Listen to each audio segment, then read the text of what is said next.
Ada sebuah momen di mana ketika kamu ingin mencapai sesuatu yang besar seperti berhenti merokok, menurunkan berat badan, atau fokus belajar untuk meningkatkan kualitas diri. Tapi, entah kenapa, dorongan untuk menunda lebih kuat. Mengapa kita sering merasa kalau oleh godaan kecil yang akhirnya merusak rencana besar? Jawabannya ada dalam konsep self-control atau pengendalian diri.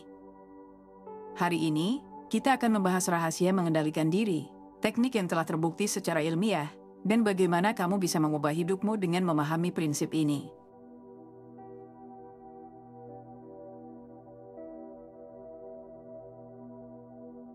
Pengendalian diri adalah kemampuan seseorang untuk mengatur pikiran, emosi, dan tindakan dalam situasi yang menantang. Ini bukan sekadar soal menahan diri dari godaan kecil, melainkan keterampilan untuk membuat keputusan yang sejalan dengan tujuan jangka panjang. Menurut psikolog, pengendalian diri adalah komponen penting dalam mencapai kesuksesan dan kesejahteraan. Tanpa itu, kita cenderung terjebak dalam pola perilaku impulsif yang menghambat perkembangan diri.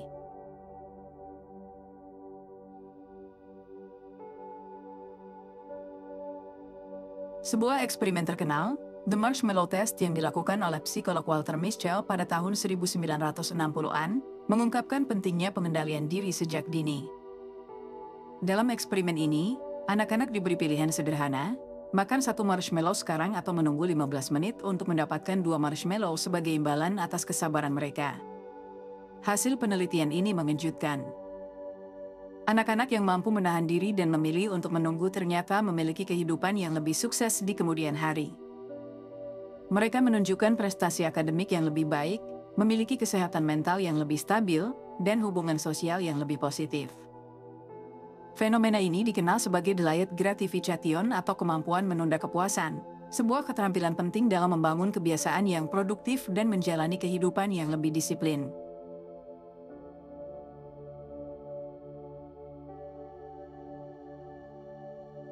Kemampuan menunda kepuasan memungkinkan seseorang untuk fokus pada manfaat jangka panjang daripada kenikmatan sesaat. Misalnya, menunda pembelian impulsif demi menabung untuk sesuatu yang lebih berharga di masa depan, atau menahan diri dari makanan tidak sehat demi kesehatan jangka panjang. Penelitian menunjukkan bahwa mereka yang mampu mengendalikan dorongan dan menunda kepuasan cenderung memiliki kontrol yang lebih baik terhadap hidup mereka dan lebih mampu menghadapi tantangan. Mari kita ambil contoh dari kehidupan sehari-hari. Bayangkan kamu sedang diet dan dihadapkan dengan godaan kue coklat. Mengapa beberapa orang bisa dengan mudah menolaknya sementara yang lain menyerah? Jawabannya ada pada mindset mereka. Orang yang memiliki pengendalian diri yang baik tidak menekan keinginan itu secara langsung, tetapi mengalihkan perhatian pada tujuan mereka, kesehatan yang lebih baik atau penurunan berat badan.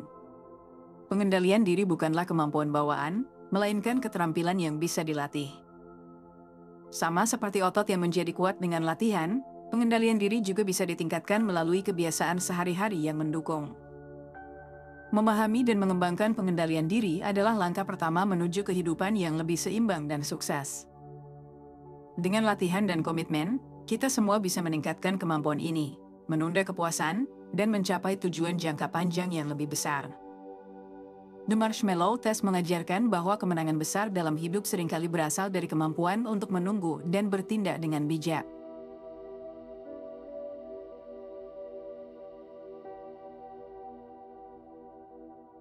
Mengendalikan diri bukan hanya soal disiplin atau kemauan keras.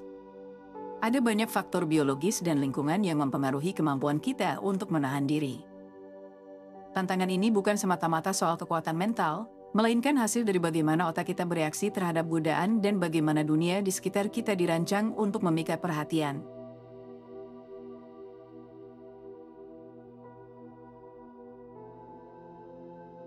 Secara biologis, otak manusia lebih menyukai kesenangan instan dibandingkan manfaat jangka panjang. Mekanisme ini merupakan bagian dari evolusi, yang dulunya membantu nenek moyang kita bertahan hidup dengan segera mencari makanan atau kenyamanan ketika tersedia. Salah satu bagian otak yang bertanggung jawab atas respons ini adalah amigdala, yang berperan dalam mengatur emosi dan reaksi terhadap stres. Ketika dihadapkan pada pilihan, menonton satu episode serial favorit atau mengerjakan tugas penting, amigdala cenderung mendorong kita memilih aktivitas yang memberikan kesenangan langsung. Ini adalah bagian dari sistem penghargaan otak yang dipicu oleh neurotransmitter seperti dopamin yang memberikan rasa senang setiap kali kita melakukan sesuatu yang memuaskan. Akibatnya, otak memperkuat perilaku tersebut, menciptakan kebiasaan yang sulit diubah. Namun, ada bagian lain dari otak, yaitu prefrontal cortex, yang bertanggung jawab atas pengambilan keputusan dan pengendalian impuls. Sayangnya, prefrontal cortex membutuhkan energi dan kesadaran penuh untuk mengendalikan dorongan dari amigdala. Ketika kita lelah atau stres, prefrontal cortex menjadi kurang efektif, membuat pengendalian diri semakin sulit.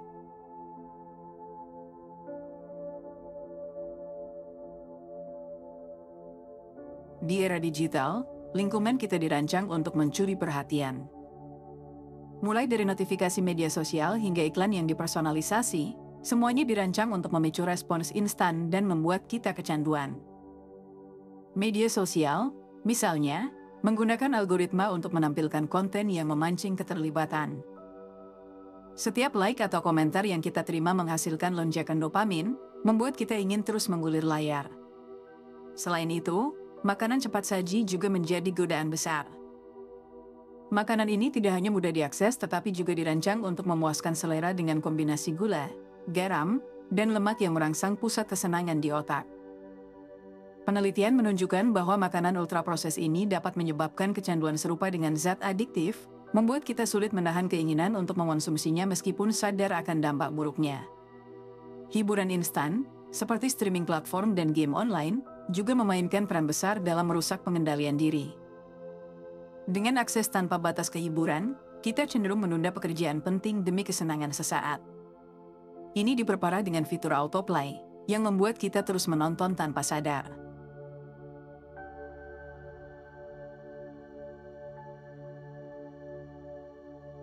Penelitian dari Stanford University menunjukkan bahwa multitasking digital tidak hanya mengurangi produktivitas tetapi juga melemahkan kemampuan otak untuk fokus dalam jangka panjang. Selain itu, penelitian lain dari University of California, Irvine menemukan bahwa setiap gangguan, seperti notifikasi, membutuhkan waktu rata-rata 23 menit untuk benar-benar kembali fokus. Dengan kondisi seperti ini, tantangan utama adalah bagaimana kita bisa menciptakan lingkungan yang mendukung pengendalian diri, bukan sebaliknya. Salah satu solusinya adalah dengan membatasi akses terhadap distraksi dan menciptakan kebiasaan yang mendukung fokus dan disiplin. Pengendalian diri menjadi sulit bukan karena kita lemah, tetapi karena kita melawan kekuatan besar dari otak dan lingkungan yang terus menarik perhatian kita. Memahami tantangan ini adalah langkah pertama menuju solusi.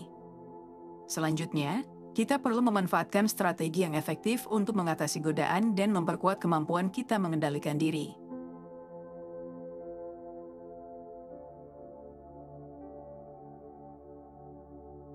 Pengendalian diri seringkali dipahami sebagai perlawanan terhadap dorongan atau keinginan.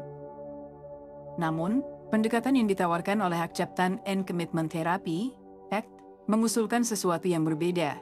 Alih-alih melawan, kita diajak untuk menerima dorongan itu. Menurut Jonathan Bricker, psikolog yang memperkenalkan metode ini, kunci pengendalian diri bukanlah menekan keinginan, melainkan mengubah cara kita meresponsnya.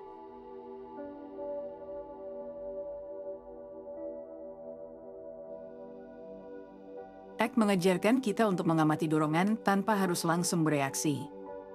Bayangkan keinginan seperti ombak di lautan. Ombak datang dan pergi, tetapi kita tidak perlu terbawa arus. Kita cukup berdiri teguh dan membiarkan ombak itu mengalir tanpa melibatkan diri secara emosional.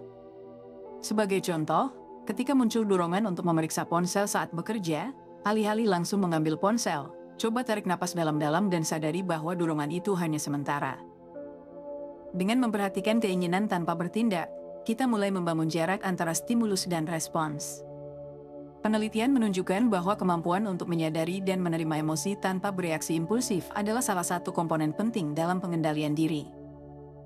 Ini disebut sebagai mindfulness, sebuah keterampilan yang membantu kita mengamati pikiran dan perasaan dengan cara yang netral.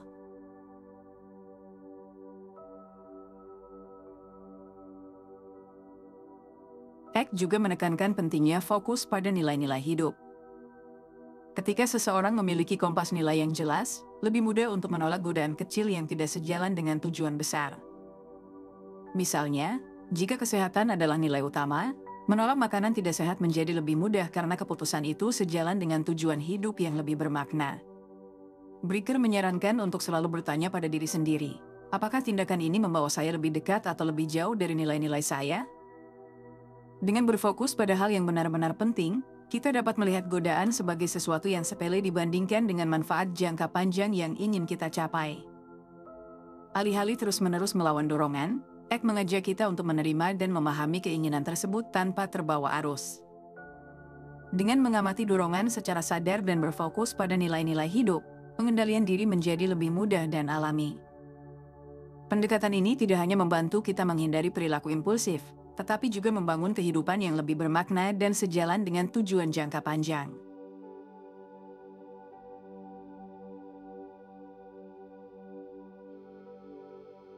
Mengembangkan pengendalian diri bukan sekadar niat kuat. Dibutuhkan strategi dan latihan konsisten untuk membangun kebiasaan yang mendukung tujuan jangka panjang. Berikut adalah beberapa langkah praktis yang bisa kamu terapkan.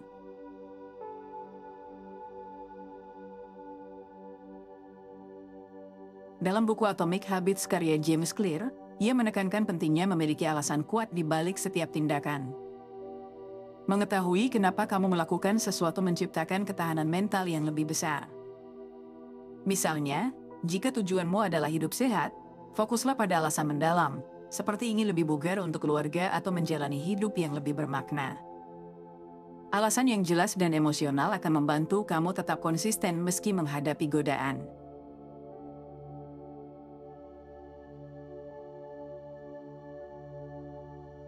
Ketika merasa malas atau terlalu berat memulai tugas, gunakan strategi 2 menit. Triknya sederhana, lakukan tugas hanya selama 2 menit. Misalnya, jika kamu malas membaca buku, cukup baca 1 halaman. Biasanya, setelah memulai, motivasi untuk melanjutkan akan muncul.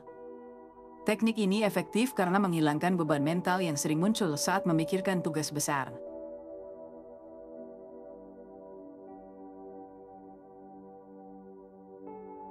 Mindfulness atau kesadaran penuh adalah teknik yang melatih otak untuk lebih fokus dan tidak mudah terganggu.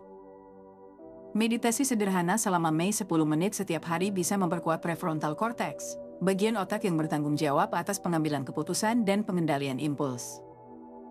Penelitian menunjukkan bahwa latihan mindfulness meningkatkan kemampuan untuk tetap tenang dan tidak reaktif terhadap godaan.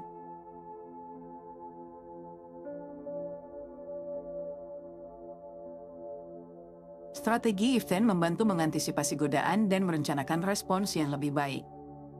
Misalnya, jika aku merasa ingin menunda pekerjaan, maka aku akan mengambil jeda 5 menit dan kembali bekerja. Dengan memiliki rencana konkret, kamu lebih siap menghadapi situasi sulit dan mengurangi kemungkinan menyerah pada distraksi. Dengan konsistensi dan latihan, strategi ini bisa memperkuat pengendalian diri dalam kehidupan sehari-hari.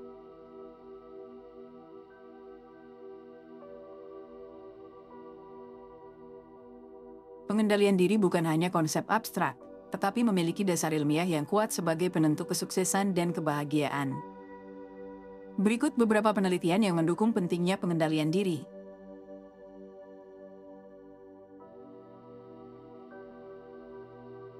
Penelitian yang diterbitkan dalam Journal of Personality and Social Psychology menemukan bahwa orang dengan tingkat pengendalian diri tinggi cenderung lebih bahagia. Mengapa? Karena mereka secara konsisten membuat keputusan yang selaras dengan tujuan jangka panjang mereka. Orang-orang ini tidak hanya menghindari godaan, tetapi juga merasa puas karena tindakan mereka mendukung nilai-nilai hidup yang penting bagi mereka. Kebahagiaan yang diperoleh tidak berasal dari kesenangan instan, melainkan dari rasa pencapaian dan kontrol atas hidup mereka.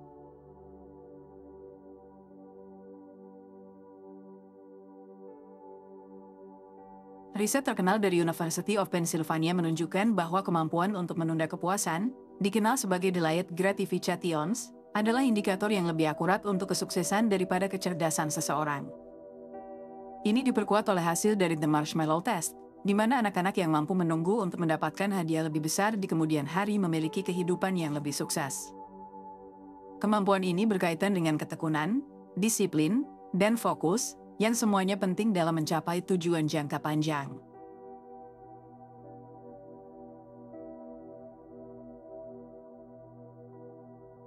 Studi lain menunjukkan bahwa prefrontal cortex, bagian otak yang bertanggung jawab atas pengendalian diri dan pengambilan keputusan, lebih aktif pada individu dengan tingkat kontrol diri tinggi. Latihan mindfulness dan strategi pengendalian diri lainnya dapat memperkuat bagian otak ini, meningkatkan kemampuan seseorang untuk tetap tenang dan fokus meskipun dihadapkan pada distraksi. Studi-studi ini menegaskan bahwa pengendalian diri bukan hanya faktor penentu keberhasilan, tetapi juga sumber kebahagiaan dan kepuasan hidup yang berkelanjutan.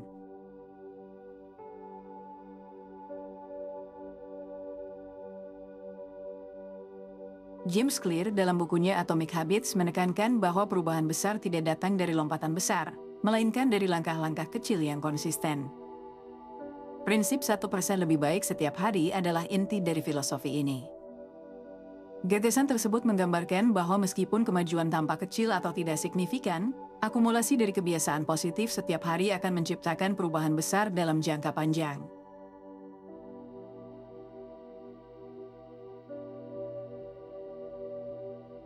Clear menjelaskan bahwa kebiasaan adalah seperti bunga majemuk dari perbaikan diri.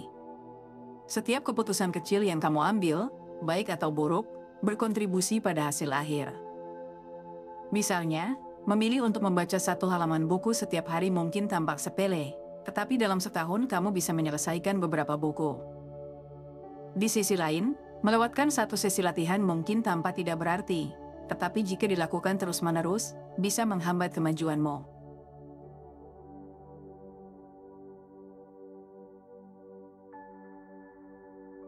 Prinsip ini menyoroti bahwa jika kamu meningkatkan diri hanya 1% setiap hari, dalam setahun hasilnya bisa menjadi 37 kali lebih baik. Ini menunjukkan kekuatan dari compo unding, di mana hasil kecil yang konsisten menghasilkan perubahan signifikan dalam jangka panjang.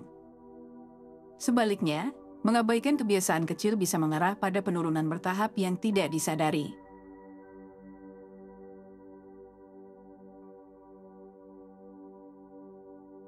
Clear juga menekankan bahwa fokus pada sistem lebih penting daripada sekadar mengejar tujuan. Jika kamu memperbaiki sistem atau proses yang kamu jalani setiap hari, hasil akhir akan mengikuti. Artinya, alih-alih hanya berfokus pada tujuan besar, pastikan kamu memiliki kebiasaan harian yang mendukungnya. Inspirasi dari Atomic Habits mengingatkan kita bahwa pengendalian diri bukan tentang menahan diri sesaat, melainkan tentang membangun kebiasaan kecil yang konsisten untuk perubahan besar. Pengendalian diri bukanlah tentang menahan diri sepanjang waktu. Ini adalah tentang membuat keputusan yang selaras dengan nilai dan tujuan hidupmu. Dengan pemahaman ini, kamu bisa mulai membangun kebiasaan yang mendukung kehidupan yang lebih baik. Sebagai penutup, aku ingin bilang, pengendalian diri bukan tentang menahan godaan, tetapi tentang memilih apa yang benar sesuai dengan nilai dan tujuan kita. Setiap keputusan kecil adalah langkah menuju versi terbaik dari diri kita. Terima kasih sudah menemani dari awal sampai akhir, dan terima kasih buat kalian yang udah selalu dukung aku. Kalau kalian ada ide pembahasan buku selanjutnya, jangan lupa komen di bawah. Lalu like dan subscribe untuk lebih banyak pembahasan buku yang bisa merubah cara pandangmu terhadap dunia.